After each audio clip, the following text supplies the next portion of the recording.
অহংকারের ব্যাপারে কোরআন থেকে 10টা কথা বলবো। 1 নাম্বার, ইবলিস আল্লাহর সাথে অহংকার করছে।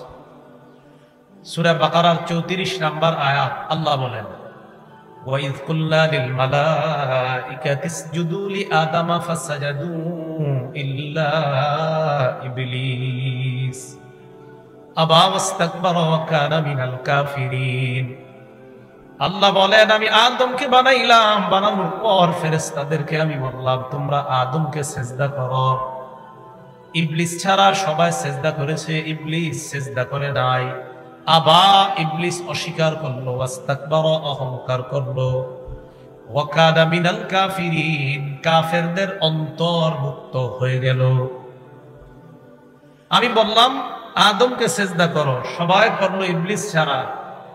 সে অস্বীকার করলো, অহংকার করলো। তাহলে এখান থেকে কি বোঝা যায়? ইবলিস আল্লাহর হুকুমটা অহংকারের সাথে প্রত্যাখ্যান করছে। আল্লাহ পাক রব্বুল আলামিন ইবলিস আল্লাহর সাথে অহংকার করার কারণে আল্লাহ তাকে জান্নাত থেকে বের করে দিলেন। আল্লাহ আমাদের সকলকে অহংকার মুক্ত জীবন যাপন করার তৌফিক দান করেন। দ্বিতীয় কথা, সূরা নূহ আয়াত নাম্বার 7। নূহ আলাইহিস সালাতু ওয়াস সালাম ওনার জাতিকে সকাল সন্ধ্যায় দাওয়াত দিয়েছেন। তো নূহ আলাইহিস সালাতু ওয়াস সালাম বলেন, ওয়া ইন্নী কুল্লামা দাআউতুহুম লিতাগফিরা লাহুম জাআলু আসাবিআহুম ফি আযানিহিম ওয়াস্তাওশাউ সিয়াবাহুম। নূহ নবী বলেন, আমি আমার জাতিকে যখনই দাওয়াত দিলাম, জাআলু আসাবিআহুম ফি আযানিহিম, তারা তাদের আঙ্গুলগুলা কানের মধ্যে ঢুকায়, ওয়াস্তাওশাউ সিয়াবাহুম, তারা তাদের শরীরগুলা কাপড়ের মাধ্যমে ঢেকে নেয়, ওয়া আসররু, অবাধ্যতায় তারা অবিচল থাকে, ওয়াস্তাকবারু ইস্তিকবারা, দম্ভ ভরে তারা অহংকার করলো। নাউযুবিল্লাহ। এই জামানায় অনেক মানুষকে দাওয়াত দেওয়ার পর এই মানুষগুলাও সত্যকে অহংকারের সাথে অস্বীকার করে আর বলে তুমি কোনো কাম পাও না, প্রত্যেক সপ্তাহে আসলে কি গাছতে বের হও আর আমাকে ডিস্টার্ব করতে আসো। অহংকারের সাথে দাওয়াত প্রত্যাখ্যান করে। নূহ নবী বলেন, আমি যখনই দাওয়াত দিই তারা তাদের আঙ্গুলগুলো কানে ঢুকায়, শরীরটা কাপড় দিয়ে ঢেকে নেয়, অহংকার করে। আল্লাহ পাক রব্বুল আলামিনের কাছে নূহ নবী দোয়া করলেন, আল্লাহ লা তাদার আলাল আরদি মিনাল কাফিরিনা দাইয়ারা, এদেরকে এতদিন দাওয়াত দিলাম, এদের বেশিরভাগ আমার দাওয়াত গ্রহণ করে নাই, আপনি একটা কাফেরকেও দুনিয়ার মধ্যে ছেড়ে দিবেন না। নূহ নবী দাওয়াত দিলেন, অস্বীকার করলো অহংকারের সাথে।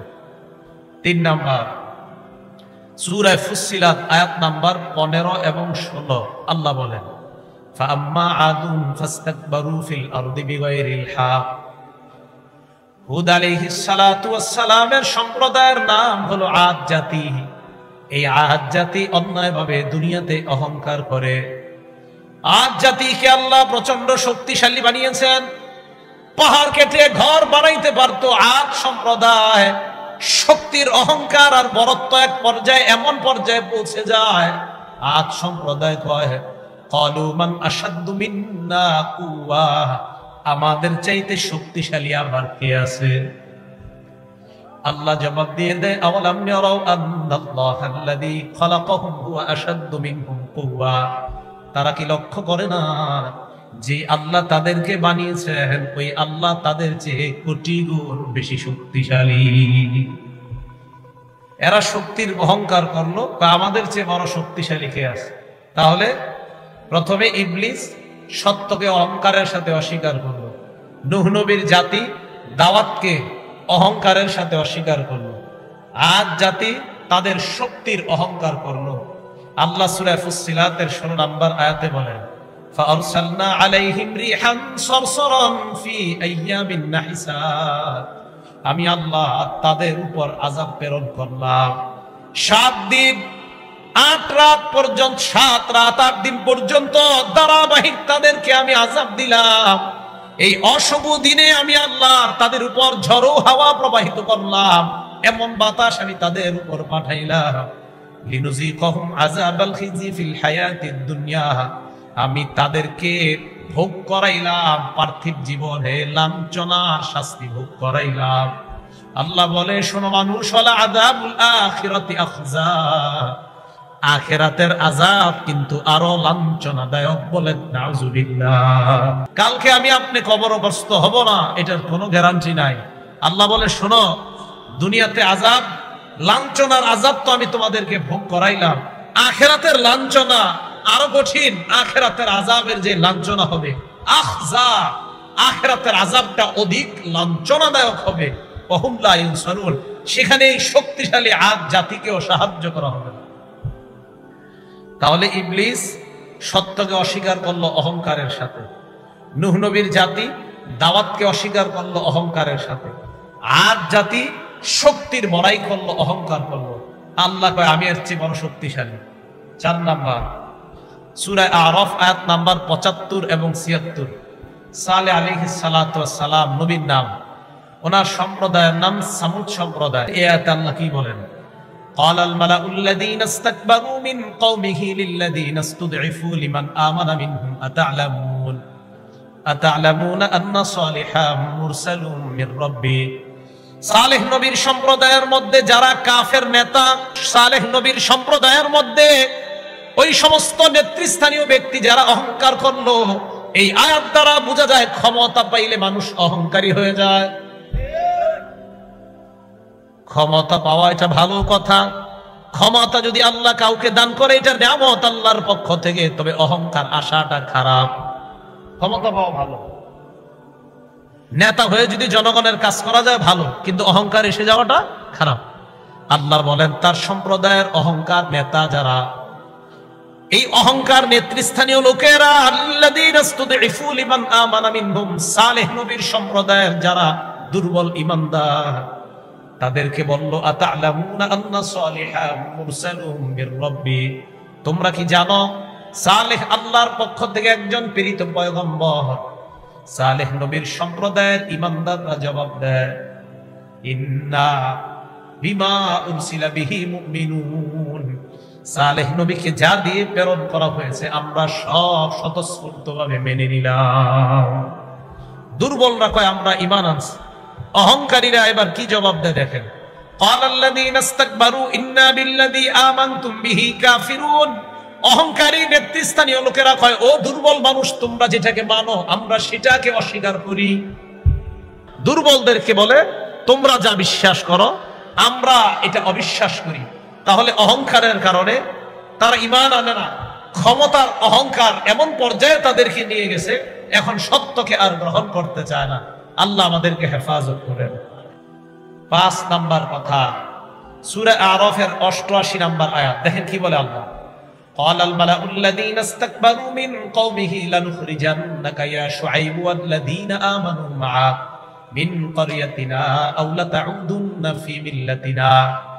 শুআইব নবীর সম্প্রদায়ের নেতৃস্থানীয় লোক যারা অহংকারী করেছে, দেখেন সালেহ নবীর সম্প্রদায়ের মানুষ ক্ষমতা পেয়ে যারা অহংকারী হয়ে গিয়েছে, শুআইব নবীর সম্প্রদায়ের মধ্যেও একদল অহংকারী নেতৃস্থানীয় ব্যক্তিরা শুআইব নবী এবং ঈমানদারদেরকে ডাক দিয়ে বলে, লানুখরিজান্নাকা ইয়া শুআইব ওয়াল্লাযীনা আমানু মা'আকা মিন ক্বরিয়াতিনা, আমরা তোমাকে এবং তোমার সাথে ঈমানদার যারা তাদেরকে আমাদের গ্রাম থেকে বের করে দিব। অহংকারীরা নবীরে হুমকি দিতেছে, তোমার এই গ্রাম থেকে বের করব, তোমার সাথে যারা ঈমানদার তাদেরকে বের, আওলা তাউদুন্না ফি মিল্লাতিনা, অথবা তুমি আমাদের ধর্মে ফিরে আসো। একজন নবীরে কয় আল্লাহর উপর ঈমান ছাইরা, জাতি কয় তুমি আল্লাহ আর তোমার ঈমানদার যারা আছে এরা সবাই আল্লাহর উপর ঈমান ছাইরা আমাদের সাথে এসে দেবদেবীর পূজা করো। এখন আল্লাহ কি বললেন দেখেন, ক্বালাল মালাউ, মালা শব্দের অর্থ নেতৃস্থানীয় অহংকারী যারা শুআইব নবীর সম্প্রদায়, তারা নবীকে হুমকি দিল, তুমি এবং তোমার সাথে ঈমানদার যারা তাদেরকে আমরা এলাকা থেকে বের করব, অথবা তুমি আমাদের ধর্মে ফিরে আসো। নাউযুবিল্লাহি মিন যালিক। এবার মন দিয়ে শুনেন 6 নাম্বার কথা, সূরা কসস আয়াত নাম্বার 38 এবং 39, ফেরাউন এবং তার সেনাবাহিনীর অহংকার। আল্লাহ বলেন, وقال فرعون يا أيها الملأ ما علمت لكم من إله غيري। ফেরাউন তার নেতৃস্থানীয় মন্ত্রী পরিষদ বর্গকে ডাক দিয়ে বলল, হে মন্ত্রী পরিষদ বর্গ।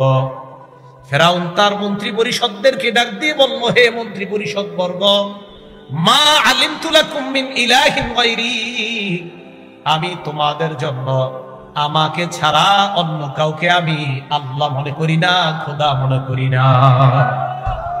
আমি তো তোমাদের আল্লাহ, আমি তোমাদের ইলাহ।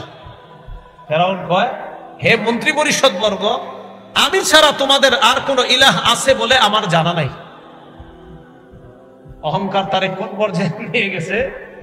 মন্ত্রীদেরকে বলতেছে, মুসা আমাকে দাওয়াত দিল, তার নাকি একজন ইলাহ আছে, আল্লাহ।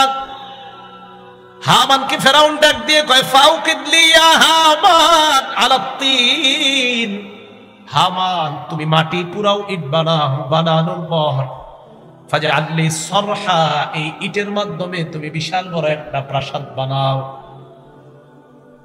লাআল্লি আত্তালিউ ইলা ইলাহি মুসা, আমি যাতে প্রাসাদের উপর উঠা মুসার ইলাহকে দেখতে পাই। এটা ফেরাউনের বক্তব্য। ভাই কেন? ওয়া ইন্নী লাআযুন্নুহু মিনাল কাযিবিন, আমি মুসাকে একজন মিথ্যাবাদী মনে করি। বলেন নাউযুবিল্লাহ। অহংকার কোন পর্যায়ে নিয়ে গেছে? মুসা আলাইহিস সালাতু ওয়াস সালামকে ফেরাউন এখন মিথ্যাবাদী মনে করে। তাহলে ফেরাউন একজন নেতা, শুধু নেতা না, ফেরাউন ছিল দেশের প্রেসিডেন্ট। এই প্রেসিডেন্ট তার মন্ত্রী পরিষদ বর্গদেরকে ডাক দিয়ে বলতেছে, ও মন্ত্রী পরিষদ বর্গ, আমি ছাড়া তোমাদের আর কোন ইলাহ আছে বলে আমার জানা নেই। এটা সূরা কসসের 38 নম্বর আয়াত। এবার 39 নম্বর আয়াতে আল্লাহ কি বলে দেখেন, ওয়াস্তাকবারা হুয়া ওয়া জুনুদুহু ফিল আরদি বিগাইরিল হক, ফেরাউন এবং তার সেনাবাহিনী দুনিয়ার মধ্যে অন্যায়ভাবে অহংকার করল। ওয়াজান্নু আন্নাহুম ইলাইনা লা ইরজাউন, তারা মনে করলো আমার কাছে তাদেরকে ফিরানো হবে না। যারা সামনে আছেন বলেন, একদিন আমরা কার কাছে ফিরে যেতে হবে? আল্লাহ সূরা কসসের 40 নম্বর আয়াতে বলেন, ফাখাযনাহু ওয়া জুনুদাহু, ফেরাউনকে এবং তার সেনাবাহিনীকে আমি পাকড়াও করলাম। ফানাবাযনাহুম ফিল ইয়াম, আমি আল্লাহ সমুদ্রে ডুবায়া তাদেরকে মারলাম। ফানজুর কাইফা কানা আকিবাতুজ জালিমিন, আল্লাহ বলে দেখো জালেমদের শেষ পরিণতি কত ভয়ঙ্কর, ভালোভাবে দেখো। আয়াতের মাধ্যমে আল্লাহ বুঝাইতে চায়, দুনিয়ার মধ্যে অহংকার করে যারা জুলুম করবা আর জালেম হিসাবে তোমাদের পরিচয় লাভ করবা, মনে রাখবা আমি আল্লাহ ফেরাউন আর তার সেনাবাহিনীকে ডুবিয়েছিলাম, এখনো আমি আল্লাহ ডুবাইতে পারি। শুধুমাত্র তোমাদের নবীর দোয়া যদি না থাকতো, আমি একটা জালেমকেও ছাড় দিতাম না। নবী দোয়া করছে, আল্লাহ আমার সম্প্রদায়, আমার উম্মতকে আপনি একবারে ধ্বংস করে দিয়েন না। নবীর এই দোয়াটা আল্লাহ কবুল করেন। না হয় আল্লাহ পাক রব্বুল আলামিন বর্তমান জামানায় যেইভাবে অহংকারের সাথে সত্যকে অস্বীকার করে, তা আল্লাহ কিন্তু পারতেন ওই জাতির মতো তাদেরকে মাটির নিচে দাফন করে দিতে। তাই তাদের মতো আল্লাহ তাদেরকে ডুবিয়ে মারতে পারতেন, পারতেন না আল্লাহ? 7 নম্বর কথা, সূরা জাসিয়া আয়াত নাম্বার 7, এই আয়াতে আল্লাহ বলেন, ওয়াইলুল লিকুল্লি আফফাকিন আসীম, প্রত্যেক মিথ্যাবাদী অপরাধীর জন্য দুর্ভোগ।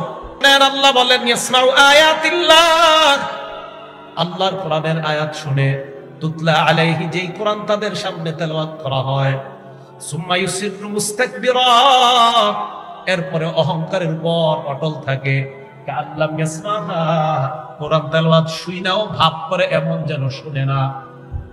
আল্লাহ বলে, ফাবাশশিরহু বিআযাবিন আলীম, তাকে যন্ত্রণাদায়ক আযাবের সুসংবাদ দিয়ে দাও। বলে নাউযুবিল্লাহ। আল্লাহ বলেন, প্রত্যেক অধিক মিথ্যাবাদী গুনাহগারের জন্য দুর্ভোগ। যেই ব্যক্তি কোরআন শুনে, যেই কোরআন তার সামনে তেলাওয়াত করা হয়, এরপর অহংকার প্রদর্শন করে সে এমন ভাব করে যে কোরআন সে শোনেই না, আল্লাহ বলে তার জন্য দুর্ভোগ। আল্লাহ আমাদের সকলকে অহংকার মুক্ত জীবন যাপন যেন করতে পারে আল্লাহ তৌফিক দান করেন। 8 নাম্বার, সূরা আনকাবুতের 39 নাম্বার আয়াত, আল্লাহ বলেন, ওয়া কারুনা ওয়া ফিরআউনা ওয়া হামান ওয়া লাকাদ জাআহুম মূসা বিল বাইয়িনাত, কারুন, ফেরাউন এবং হামান তাদের কাছে মূসা নবী স্পষ্ট দলিল নিয়ে আসছে। আসার পর ফেরাউন মূসা নবীকে কয়, কি প্রমাণ নিয়ে আসছো? মুসা নবী কয় আমার হাতে যে লাঠি, লাঠি যদি আমি ফালাই সাপ হয়ে যাবে। আবার সাপের মধ্যে হাত দিলে আল্লাহ লাঠিতে রূপান্তরিত করে দেয়। ফেরাউন কয় দেখাও। আল্লাহ পাক রব্বুল আলামিন বলেন, হে মুসা পয়গম্বর, চিন্তার কোনো কারণ নাই, আপনি আপনার হাতের লাঠিটা জমিনের মধ্যে ফালান। মুসা নবী লাঠি জমিনের মধ্যে ফালান। ফালানোর পর ফাইদা হিয়া হাইয়াতুন তাসআ, বিশাল বড় এক সাপ হয়ে ওই ফেরাউনের সামনে দৌড়াদৌড়ি শুরু করে দেয়। এত বড় সাপ। ফেরাউন সাপ দেখার পর সিংহাসন থেকে নামার পর কয় মুসা, আগে সাপ থামাও, এরপর কথা হবে। আল্লাহ পাক রব্বুল আলামিন মুসা নবীকে বলেন, খুযা ওয়ালা তাখাফ, হে মুসা পয়গম্বর, চিন্তার কোনো কারণ নাই, এই সাপের মধ্যে আপনি হাত দেন। সানুঈদুহা সিরাতাহাল উলা, আমি আল্লাহ লাঠিকে সাপ বানাইলাম, আপনি এই সাপে হাত দিলে আমি আল্লাহ আবার এই সাপ লাঠিতে রূপান্তরিত করে দিব। মুসা নবী আবার সাপে হাত দিছে, এটা লাঠি হয়ে গেছে। ফেরাউন অবাক, আর কিছু আছে? মুসা নবী কয় হ্যাঁ আছে। আল্লাহ বলেন, উখরুজ ইয়াদাকা মিন জাইবি, আপনি আপনার হাত এখান থেকে বের করেন, পকেট থেকে বের করেন, বগলের নিচ থেকে বের করেন।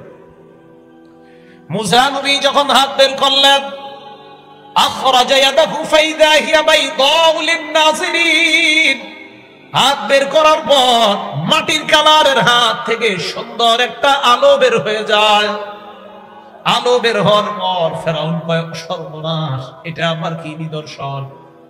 আল্লাহ পাক বলেন, এত এত নিদর্শন দেখানোর পরেও ফাস্তাকবারু, কারণ হামান ফেরাউন তারা অহংকার করলো, সত্যকে গ্রহণ করে নাই।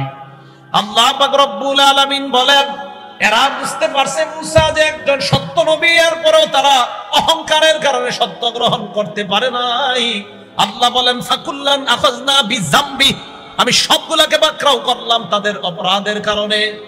এর মধ্যে কাউকে ডুবায় মারলাম, কাউকে আমি মাটির নিচে দাফন করে দিলাম। কারণ মাটির নিচে গেছে, কিয়ামত পর্যন্ত যেতেই থাকবে, যেতেই থাকবে। আল্লাহ বলেন, দুনিয়ার অহংকারী সম্প্রদায় শিক্ষা নিয়ে নাও, অহংকারের কারণে সত্য গ্রহণ করতে পারে নাই, আমি তাদেরকে যে শাস্তি দিলাম, এই শাস্তি দেখে তোমরাও শিক্ষা গ্রহণ করে নাও।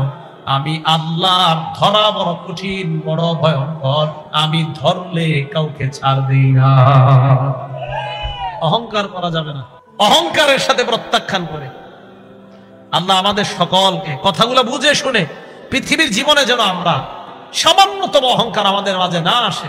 আল্লাহ আমাদের সকলকে অহংকার মুক্ত জীবন সমাজ গঠন করার তৌফিক দান করুন। 9 নাম্বার কথা, সূরা আরাফের 146 নাম্বার আয়াত। আল্লাহ বলেন, সাসরিফু আন আয়াতি আল্লাযীনা তাকাব্বারুনা ফিল আরদি বিগাইরিল হক, দুনিয়ার মধ্যে যারা অহংকার করে তাদের চেহারাটা আমি আল্লাহ আমার আয়াত থেকে ফিরিয়ে দেই। এরা দিন গ্রহণ করতে পারে না। ওয়া ইয়ারাউ সাবিলার রুশদি লা ইয়াত্তাখিযুহু সাবিলা, আল্লাহ বলে এরা সত্যের রাস্তা দেখার পরেও, হেদায়েতের রাস্তা দেখার পরেও এই হেদায়েতের রাস্তাটা তারা গ্রহণ করে না। মুসলমান এই কথাটা ভেবে চিনতে দরকার। ওয়া ইয়ারাউ সাবিলাল গায়য়ি ইয়াত্তাখিযুহু সাবিলা, আল্লাহ বলে তারা যদি পথভ্রষ্টতার রাস্তা দেখে ওই রাস্তাটা তারা গ্রহণ করে নেয়। ওয়া ইয়ারাউ কুল্লা আয়াতিন লা ইউমিনু বিহা, আল্লাহ বলে এরা পৃথিবীর সব নিদর্শন দেখলো, ঈমান আনবে না। হেদায়েতের রাস্তা দেখলে ওই রাস্তাটা রাস্তা হিসেবে গ্রহণ করবে না। পথভ্রষ্টতার রাস্তা যদি দেখে ওই রাস্তাটা রাস্তা হিসাবে গ্রহণ করে নেয়। ফেসবুক, ইউটিউবের মধ্যে একদিকে যেমন ভালো আছে, আরেক দিকে খারাপ আছে। একদল মানুষ রাতের বেলা ইউটিউব ছাড়ার পর ওয়াজ নসিহত দেখে সত্যকে গ্রহণ করে নেয়, আরেক দল দেখে আমাদের গান ইত্যাদি এখন আর কেউ দেখে না। এই জ্বালায় এখন একদল মানুষ আলেমদেরকে সহ্য করতে পারে না। ইউটিউব ফেসবুক চালাইতে গিয়ে যদি আপনার 10 ভাগও গুনাহ হয়, তাও আপনি এটা চালায়েন না। গুনাহ যদি হয় এটা চালানো দরকার নাই। আপনি যদি নিজের উপরে নিয়ন্ত্রণ না করতে পারেন যে আমি মোবাইল চালাইলে আমার গুনাহ হবে না, তাহলে মোবাইল চালাইতে পারবেন। যদি এরকম অবস্থা হয় যে মোবাইল চালাইলে আপনার গুনাহ হবে, তো সেক্ষেত্রে আপনি মোবাইল কিভাবে চালাবেন? ভাই কথা বুঝে আসছে? আল্লাহ আমাদের সকলকে বুঝে শুনে অহংকার মুক্ত জীবন গঠন করে সত্যের রাস্তা অবলম্বন করার তৌফিক দান করেন। 10 নম্বর কথা, যারা অহংকার করে তাদের ঠিকানা জাহান্নাম। সূরা এই ব্যাপারে 2টা দৃষ্টান্ত দেই। সূরা আহকাফের 20 নম্বর আয়াত, সূরা গাফিরের 60 নম্বর আয়াত। আল্লাহ বলেন, ওয়া ইয়াউমা ইউরাদুল লাযীনা কাফারু আলান নার, জাহান্নামের সামনে কাফেরদেরকে পেশ করা হবে। করার পর কাফেরদেরকে বলা হবে, আযহাবতুম তাইয়্যিবাতিকুম ফি হায়াতিকুমুদ দুনিয়া, তোমরা দুনিয়ার মধ্যে চাকচিক্য শেষ করে ফেলছো, আনন্দ উপভোগ তোমরা দুনিয়ার মধ্যে করে ফেলছো। ওয়াস্তামতাতুম বিহা, জান্নাতে যে আনন্দ করতে পারতা দুনিয়াতে এটা শেষ করে ফেলছো। কথাটা আবার বুঝেন, কাফেরদেরকে জাহান্নামের সামনে রাখার পর বলা হবে, জান্নাতের মধ্যে যে আনন্দ পাইতা, আখিরাতে যে আনন্দ পাইতা, ওই আনন্দটা দুনিয়াতে শেষ করে ফেলছো। পাশাপাশি দুইজন থাকেন একই রুমে, একজন তার আখিরাতের আনন্দগুলো শেষ করে দিচ্ছে, আরেকজন তার আখিরাতের আনন্দগুলো সঞ্চয় করে রাখতেছে। পাশাপাশি দুইজন, দুই মালিক দুই ঘরে, এক মালিক আখিরাত সঞ্চয় করছে, আরেক মালিক তার আখিরাতকে বরবাদ করে দিচ্ছে। আল্লাহ বলবে, তুমি তোমার আখিরাতের জীবনে যে চাকচিক্য উপভোগ করতা এটা নষ্ট করে ফেলছো। কয় কিভাবে জানো? বিমা কুনতুম তাস্তাকবিরুনা ফিল আরদি বিগাইরিল হক, দুনিয়াতে অহংকার করতা, অহংকারের কারণে তুমি পার্থিব জীবনে আখিরাতের চাকচিক্য নষ্ট করে ফেলছো, এখন তোমার ঠিকানা জাহান্নাম। সূরা গাফিরের 60 নম্বর আয়াতে আল্লাহ বলেন, ওয়া ক্বালা রাব্বুকুম উদউনি আস্তাজিব লাকুম, আল্লাহ বলে, বান্দা তোমরা আমার কাছে দোয়া করো। জোরে বলেন, কি করো? আল্লাহ বলেন, তোমরা আমার কাছে দোয়া করো, আস্তাজিব লাকুম, আমি আল্লাহ তোমাদের দোয়া কবুল করব। আবার বলছি, আল্লাহ বলে, ইন্নাল্লাযীনা ইস্তাকবিরুনা আন ইবাদাতি, এই ইবাদত দ্বারা এখানে উদ্দেশ্য দোয়া। যারা আমার কাছে দোয়া করা থেকে অহংকার করে, ভাই অহংকারী হয়েন না, বলতেছে যারা আমার কাছে দোয়া করতে অহংকারী করে, যারা আমার কাছে দোয়া করার সময় অহংকারী, আর্থুর আল্লাহর কাছে কি বলবো, আমার কাছে দোয়া করতে যারা অহংকার করে, সায়াদখুলুনা জাহান্নামা দাখিরিন, এরা লাঞ্ছিত হয়ে সব জাহান্নামে প্রবেশ করে।